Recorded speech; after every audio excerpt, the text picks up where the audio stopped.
At the end of this video, you will be able to describe hardware features of HANA, software features of HANA, and you will be able to explain what is in-memory database.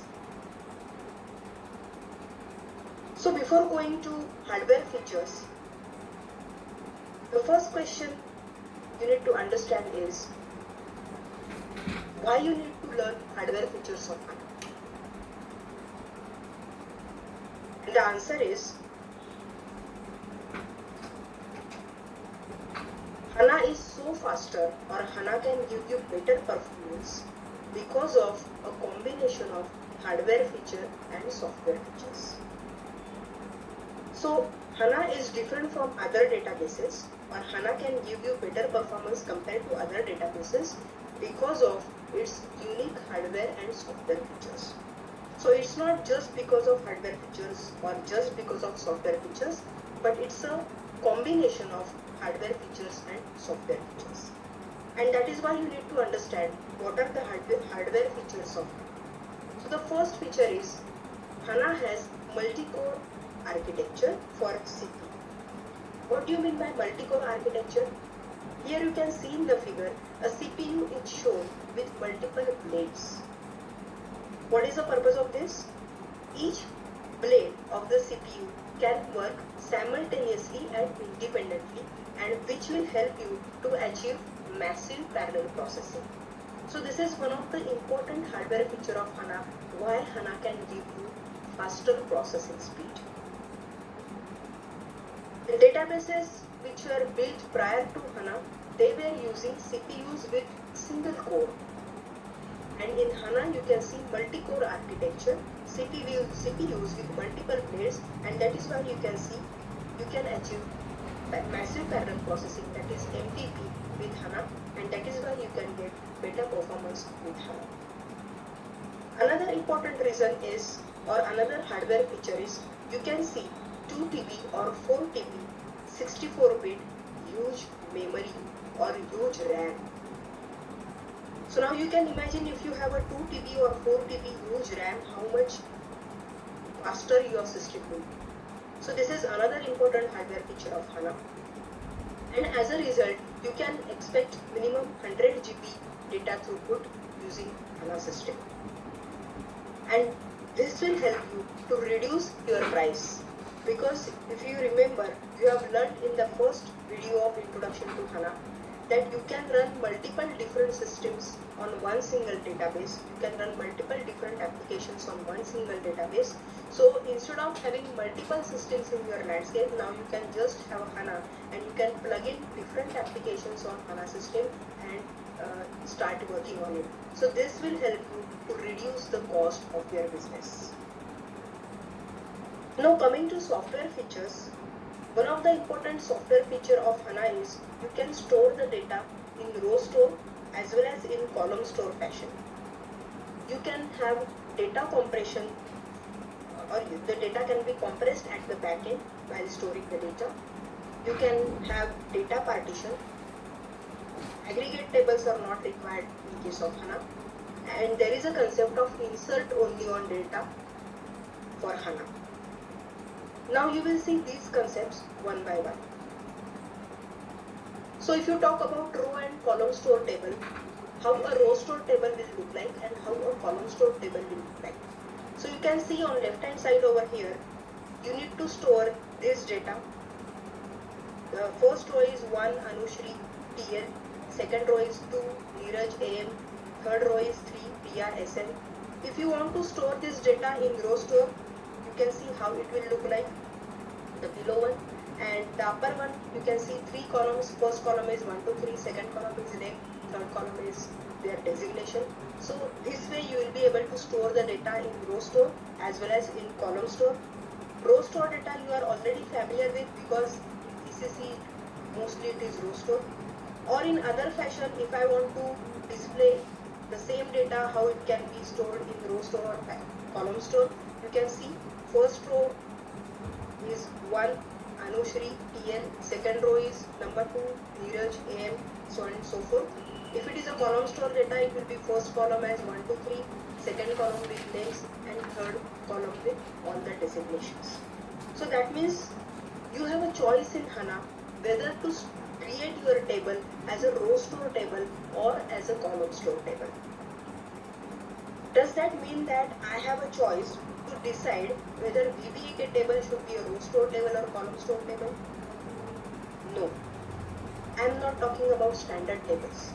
SAP has already taken care of standard tables. They have already converted their standard tables into either row store or column store tables depending upon usage. We have a choice for custom tables. So if I am going to create my custom table, I have a choice whether to create it as a row store or as a column store. Fine. But then how can I decide whether to go for row store or column store?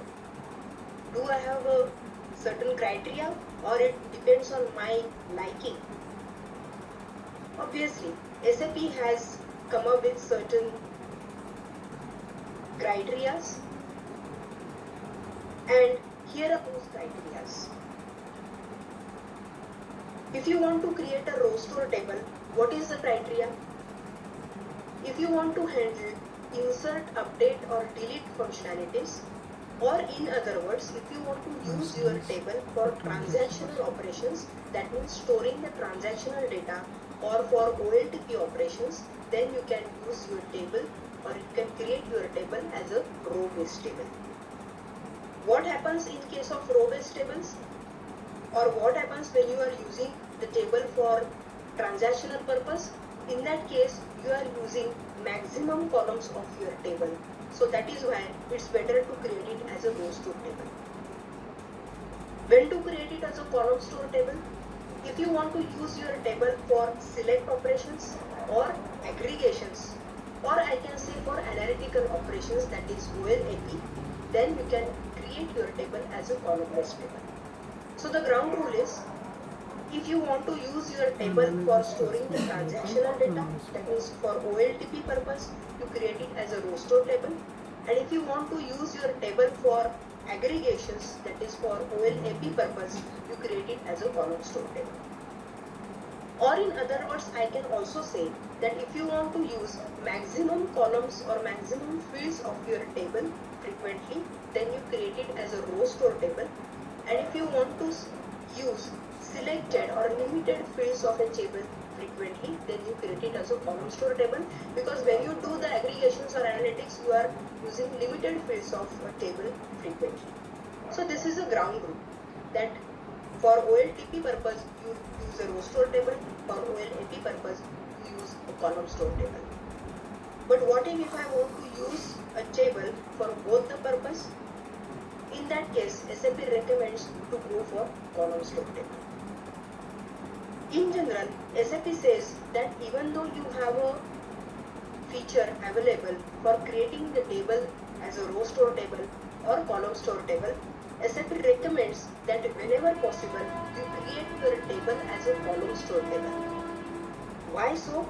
Because if you create a column store table, you will get a better performance compared to row store table. Why you will get better performance with column store table? The first reason is, when you create a table with a column store table, the data will get compressed at the back end. As a result, you will be able to save the memory space. The second important reason is, you will be also able to achieve massive parallel processing with column store table. So how it will, for example, if you want to store this column store table in HANA system, this table has 4 columns: first name, last name, department and salary. Under first name, you have values like Rohit, Anushka, again Rohit, Isha and Ravi, and different values in last name, department and salary columns. The system will run certain compression algorithms at the backend automatically, and it will compress the data at the backend automatically. For example, you can see over here a dictionary compression algorithms is executed. In this case, it will create indexes for these values. So if you see the first column for first name under dictionary compression, value Rohit has index 0, value Anushka has index 1, value Isha has index number 2 and value Ravi has index number 3. So you can see, instead of storing the names as Rohit, Anushka and all those, the system is storing only index number at the back end. What is the use of this? One usage is obviously you are able to save the memory space. So instead of storing long words, you can just store index numbers. This will help you to save the memory space. And another usage of this is you will be able to fetch the data very quickly. For example, if you are using any book, you have an index for your book, and if you want to search for a particular page, if you want to go to a particular chapter, then you refer to your index which is given at the beginning, and you can search for a particular page or chapter very quickly. So the same concept is applied over here in dictionary comparison. Another comparison algorithm you can see over here is a run length comparison. So what happens in this case is, this is a further comparison which happens on top of dictionary comparison. So in this case you can see first column how it is stored.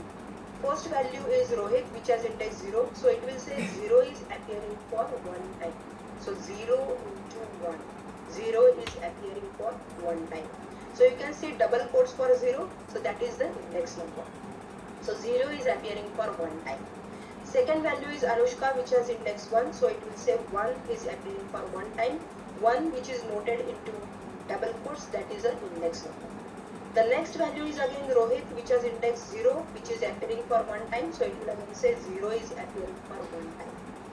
The next value is Isha, which has index number 2. So it is saying 2 is appearing for one time.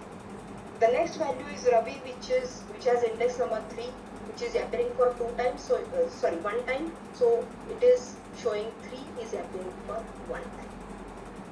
Now you can check the second column in which you have last name as Sharma, Gupta, and Verma. Index number for Sharma is 0, index number for Gupta is 1, index number for Verma is 2. So since Sharma is appearing continuously for 2 times, which has index 0, it will say 0 is appearing for 2 times. Then again next value is Gupta, which is appearing continuously for 2 times, which has index number 1. So it will say 1 is again appearing for 2 times. The next value is Verma, which has index number 2. However, it is appearing only for one time, and that is why it is saying 2 is appearing for one time. Or if you see the third column, LKM and HR, the department, LKM value has index number 0, which is appearing for 3 times. So it will say 0 is appearing for 3 times. The next value HR is appearing for 2 times. It has index 1. So it is showing 1 is appearing for 2 times. So like this, different comparison algorithms are executed at the back end automatically, and the system compresses the data by storing it actually in the database. However, please note that the comparison algorithms are not limited to whatever you can see on the screen. There are multiple such comparison algorithms, and system picks up which algorithm, or system decides which algorithm to execute for which table. So this is the first reason why SAP recommends to use column store table instead of row store table.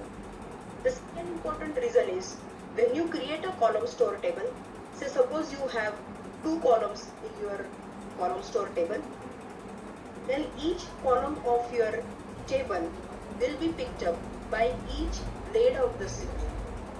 So if you have 2 columns, 2 blades of the CPU will pick up or process 2 different columns of your table simultaneously and independently.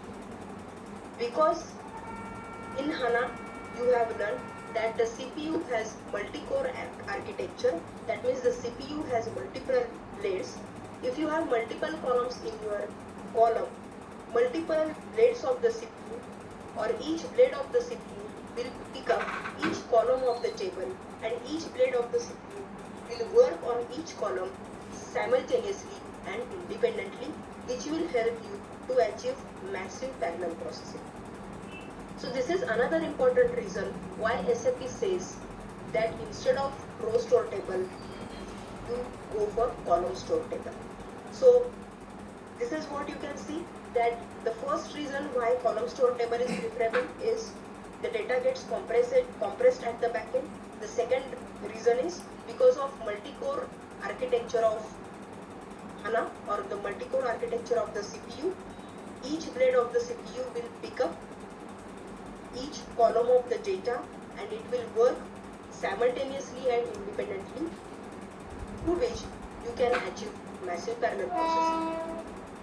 So now you can understand that why HANA is so faster. It is because of a combination of, or maybe you can say a right combination of hardware and software features. So because of this, you can get better performance on top of HANA.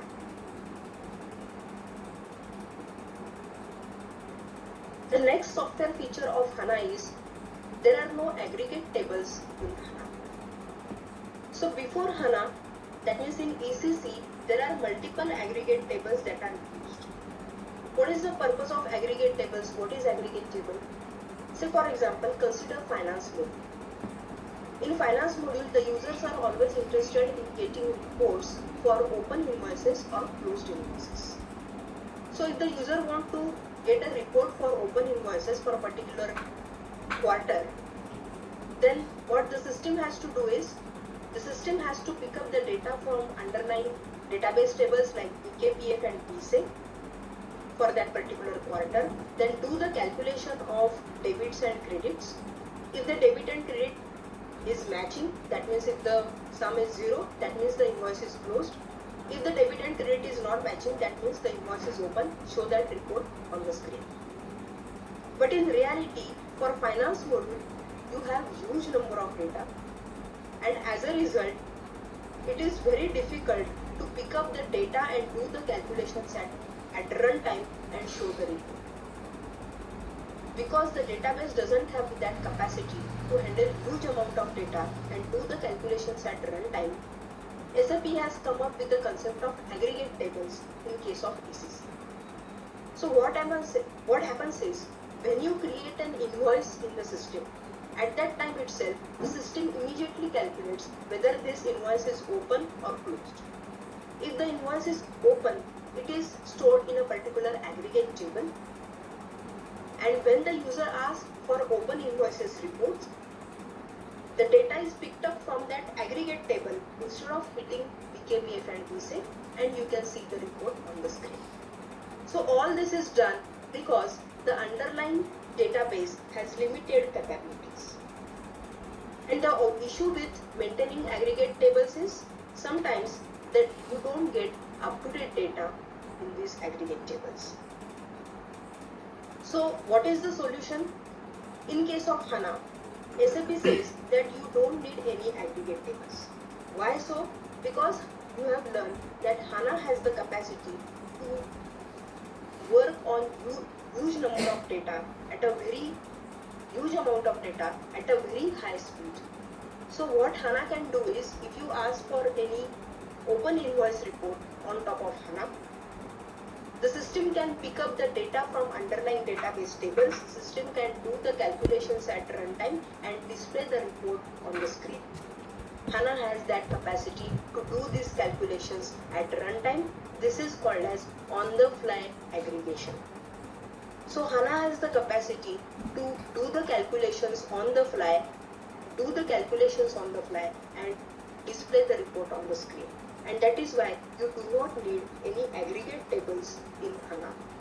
Obviously, as a result, the number of tables is reduced in case of HANA. You will discuss this point in one of the next video also. The next feature of HANA is insert only on data.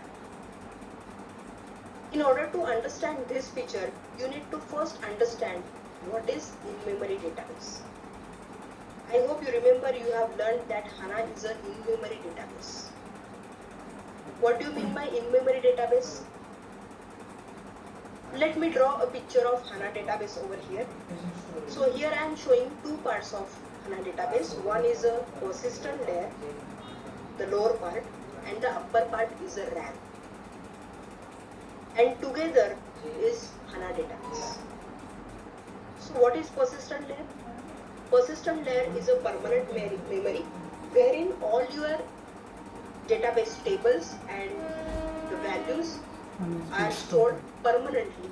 In memory database means it is always pulls from And RAM obviously you instead know of RAM, persistent. it is a volatile memory. If the connection goes off, whatever data you have in RAM, you lose that data. So in case of HANA, all your data, all your tables are permanently stored in persistent layer. Suppose a user starts working on HANA database and the user is trying to fetch the data for a particular sales order from HANA database. That means the user is trying to fetch the data from the table and the user is trying to fetch the data for a particular sales order frequently. So HANA system is quite smart. When the user starts working on HANA system, the system starts analyzing which type of data this user is accessing frequently. So the system identifies frequently used data by the user. Now in this case, this user is accessing sales order data frequently from the table. So then next time the system loads this frequently used data into RAM, so that if the user asks for the same data, next time the data will be picked up from RAM instead of hitting persistent layer, and then the user will get better speed because the user is picking up the data from directly RAM. And if you remember, you have also learned that in case of HANA, there is a huge RAM, 2 TB or 4 TB RAM, which is available in HANA. So obviously there is a huge space in RAM. RAM is very faster. So if the system loads frequently used data into RAM, and as a result the user starts getting better speed with HANA. Obviously all these things happen at the back end. The user don't get any idea what is happening at the back end. But the idea is, whenever any user starts working on HANA system, the system analyzes which data user is accessing frequently, and that frequently used data gets loaded into RAM, and next time when the user asks for the same data, the data is picked up from the RAM instead of persistent layer. This concept is called as in-memory database. Now when you are working on HANA system, SAP has also come up with a concept of data temperature, different temperatures of data. Obviously not physically but logically. So there are 3 different temperatures of data, or you can say that SAP handles data in 3 different temperatures. The first temperature is hot data, that is the frequently used data which is loaded into RAM. The remaining data which lies in the persistent layer is treated as warm data. And obviously now you can imagine the third temperature is cold data, that is your historical data or archive data, which you might have archived and stored it in some other device also, maybe a disk or any other backup device. So that is a cold data. So that means depending upon the usage of data, SAP handles the data in 3 different temperatures: hot data, warm data, and cold data. So that means with in-memory database, the data storage and processing happens within the memory, and using in-memory database helps us to increase the speed. And data is handled according to the usage, or the data temperatures are created according to the usage of the data. Up to this point, this is fine. However, suppose a user has started working on a particular sales order, and that sales order data is treated as a frequently used data or a hot data, and this hot data has been loaded into RAM. And now the user has started changing the data, changing the hot data. That means user has started changing that sales order data. The user may change the data, user may delete the data, user may add the data. So what will happen in that case? Where the change will be recorded, where the change will happen will it happen in RAM or whether it should happen in persistent layer? Now the hot data is already there in the RAM, so obviously the change has to happen in RAM. But then if you do the changes in RAM and if your connection goes off, then whatever changes are done will be lost. Yes. So what is the solution? So what SAP does is, if the user starts changing or deleting or adding records in hot data, the changes are done directly in RAM. However, at the same time, the changes are also recorded in a log file, which is a part of persistent layer. So whatever changes user is doing in hot data, the changes are getting done in RAM. However, at the same time, those are getting recorded in a log file, which is a persistent layer. So you are recording the changes in the log file, and after definite frequency or a definite interval, the persistent layer will read the log file and do the changes in actual database. So this frequency or this interval is called as a save point, and by default the setting for save point is 5 minutes. I will quickly revise what I am saying. We are talking about a user who is working on a sales order data. So that is a hot data which has got loaded into RAM, and now the user has started changing that data. Now I am saying that the change will happen in the RAM. However, the change will also get recorded in the log file, which is a part of persistent layer. And then at a definite interval, the persistent layer will read the log file, and whatever changes are recorded in the log file will be actually done in the database, and then those will be again loaded into RAM. And the frequency at which the persistent layer reads the log file, that is called as a save point. By default, the setting for save point is 5 minutes, which you can change. The basis team can change this setting as per business requirement. So what is the use of this log file? When the user is doing the changes in hot data, at the same time those changes are getting recorded in the log file. So suppose in between the connection goes off, still you are safe because the changes have got recorded in log file. So if the connection goes off, the system will record the changes in the log file before the connection goes off, and when the system resumes, when the connection resumes, the system or the persistent layer will first read the log file. Whatever changes are recorded in the log file will be done in the actual database tables. Again, the hot data will be loaded into RAM. So this is how SAP takes care that even though the user is doing the changes in the hot data in RAM, still you are safe. SAP is taking care that those changes are recorded into persistent layer. This concept is called as insert only on delta. Why it says insert only on delta? Because when you are inserting new records in your hot data, you are doing those changes, you are doing that insert operation in directly delta. Delta means RAM. RAM is treated as a delta over here. That means you are doing the insert in delta directly, and that is why this concept is called as insert only on delta. I hope you have got this. If you need any more details around this, if you have any more questions, you can contact SMEs from LKM team. So all the best, and please continue your learning